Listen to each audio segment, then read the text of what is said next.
Gravity यानी गुरुत्वाकर्षण, यही तो है जो हमें जमीन पर टिका कर रखता है, चांद को पृथ्वी के चारों ओर घुमाता है और पूरे ब्रह्मांड की बनावट तय करता है। लेकिन अगर मैं कहूं कि यह सब किसी अदृश्य कण की वजह से होता है जिसे हम ग्रेविटॉन कहते हैं, तो इस वीडियो में हम जानेंगे ग्रेविटॉन की पूरी कहानी।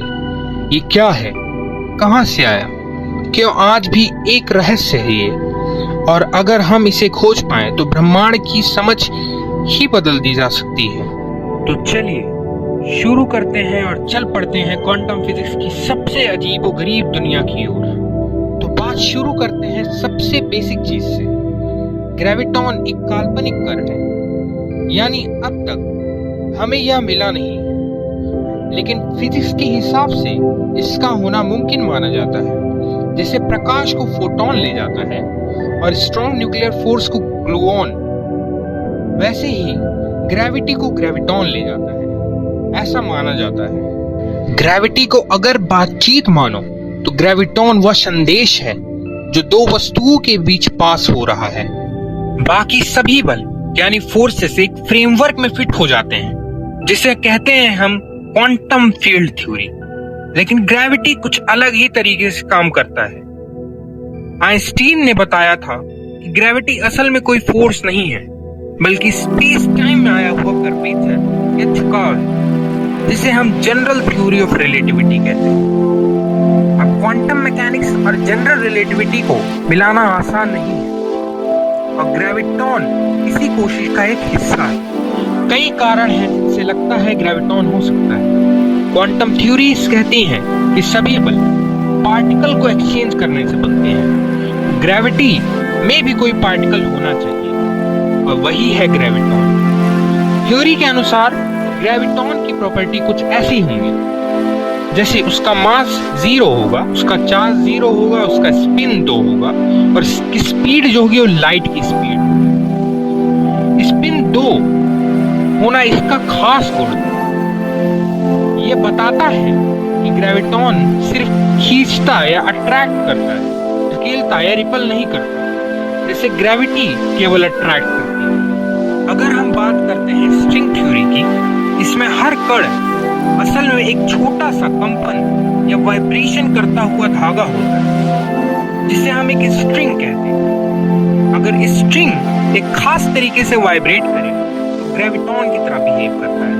हम जानते हैं कि एक टेबल और एक मनुष्य में केवल इतना ही फर्क होता है कि स्ट्रिंग उस मनुष्य में अलग तरीके से वाइब्रेट करती है और आप में अलग तरीके से। यानी ग्रेविटॉन स्ट्रिंग थ्योरी में एक नेचुरल रूप से आता है, इसलिए यह थ्योरी काफी लोकप्रिय है। तो क्या हम पहले से ग्रेविटी को डिटेक्ट कर चुके हैं? हाँ, ग्रेविटेशनल वेव्स के जरिए। ग्रेविटेशनल वेव्स वह लहरें हैं जो स्पेस टाइम में बड़े घटनाओं से बनती हैं, जैसे दो ब्लैक होल्स का टकराना। ग्रेविटॉन उन लहरों का सबसे छोटा कण हो सकता है, जैसे लाइट की वेव को फोटॉन्स बनाते हैं। ग्रेविटी बाकियों के मुकाबले बहुत ही कमजोर बल है या फोर्स है। इलेक्ट्रोमैग्नेटिक फोर्स और ग्रेविटी से लगभग 10⁻36 गुना ज्यादा ताकतवर है। इसी वजह से ग्रेविटॉन डिटेक्ट करना बहुत ही मुश्किल है। अगर हमें ग्रेविटॉन पकड़ना है तो हमें एक जुपिटर जितना बड़ा सेंसर बनाना पड़ेगा, और फिर भी शायद करोड़ों सालों में ही ग्रेविटॉन दिखे।